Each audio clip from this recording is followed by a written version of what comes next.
छत्रपति संभाजीनगर के Jawahar Nagar police station क्षेत्र में चोरी और गुम हुए मोबाइल फोन बरामद करने में पुलिस को बड़ी सफलता मिली है। पुलिस ने लगभग 4.5 लाख रुपए मूल्य के मोबाइल फोन जब्त किए हैं। पुलिस निरीक्षक अशोक शर्मा के नेतृत्व में की गई इस कार्रवाई के दौरान बरामद किए गए मोबाइल फोन 20 निवासियों को सौंपे गए।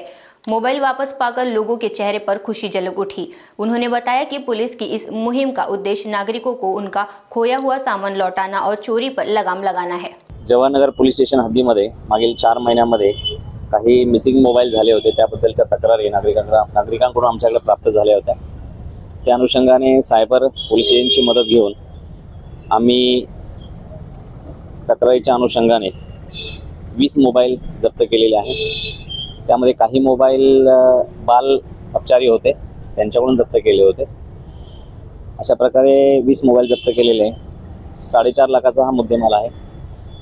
मागच्या महिन्यामध्ये सुद्धा 10 तारखेला 15 मोबाईल जप्त केले होते, ते मिसिंग मधलेच होते आणि त्याच्यामध्ये सुद्धा काही बालअपचारी होते। अशा प्रकारे 4.5 लाखाचा हा मुद्देमाल जप्त केलेला आहे। नाही, यामध्ये आरोपी नाही आहे, बालअपचारी 2 आरोपी होते, त्यांना काय हे करता येत नाही, आपल्याला अटक करता येत नाही।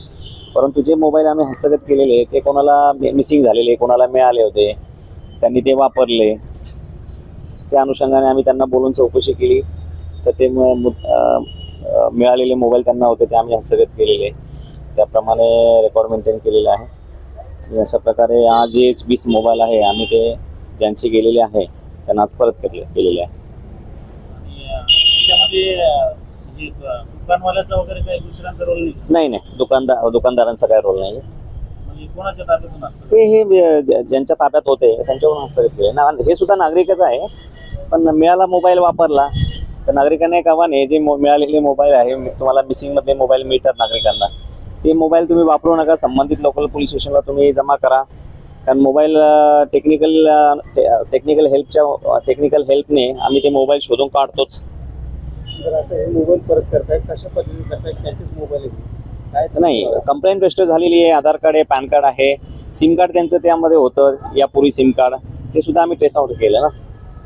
IMEI नंबर नुसार आम्ही ट्रेसिंग करतो।